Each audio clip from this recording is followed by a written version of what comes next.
If you've ever had a very long day,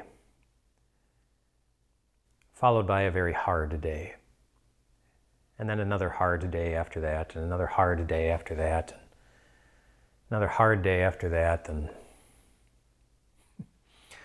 you might really appreciate Labor Day. Labor Day is supposed to be an intentional break from the long, hard days that can go on for so long and become so hard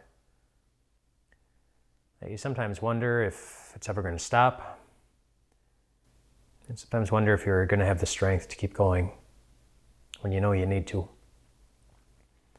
It's been that way for a long time. Hard days followed by long days followed by hard days.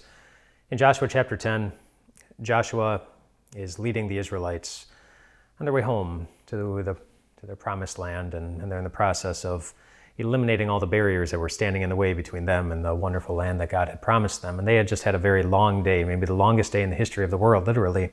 It's the day when the sun kept shining. It did not set, so that Joshua and his army would have a full day, really a full day to be able to accomplish the work they needed to accomplish. And so that was a long, exhausting day. But after the long, exhausting day, they had another hard day. And as we'll see over the next few weeks, more hard days after that. The first one was when they had to go after the 5 different kings who had opposed them and were trying to stop them from coming into the promised land. And the 5 kings whose armies had just been defeated, they were still alive after the armies had been defeated, and they went running and they went into a cave.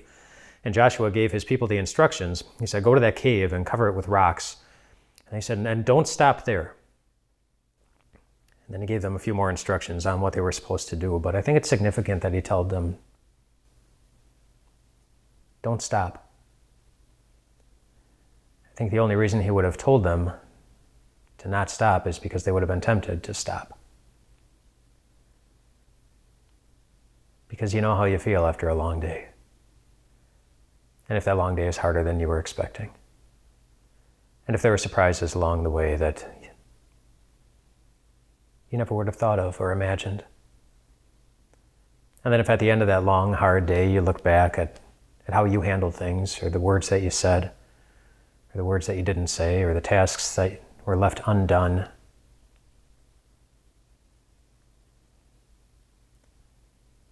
you know, the times when you get disappointed with yourself. After a long, hard day, you haven't gotten any better. Maybe you're tempted to stop. Stop trying, stop believing, stop hoping, stop praying. But Joshua told them to not stop. They would have been feeling a lot of those things for a lot of the same reasons you and I do. He told them not to stop, and then he told them why they didn't have to. He said, because the Lord your God has already given your enemies into your hands. In God's mind, the victory was already won because he knew the outcome. He knew that in the end, his people were going to be safe and protected and well loved by their God. While anyone and anything that tried to stand in the way of any of those things happening, it was going to be as if they never existed in the first place. They were going to be completely defeated. And that's what ended up happening. We'll get to that in a few days or weeks. But it's also what will happen for you. God has given the victory. Well, it's already in his hands, but he's already placed it into yours. That's what Jesus won for you. When Jesus did not stop, marching step by step towards the city of Jerusalem, knowing what was coming. You know, that's what Jesus won for you when he did not stop the whip from ripping into his back, when he did not stop the nails from piercing his skin and shedding his blood. His holy, precious blood that forgave you for all the things that fill your heart with so much regret. It's what Jesus won for you. The victory, that forgiveness,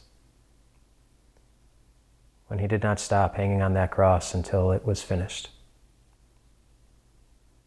And the full payment was made.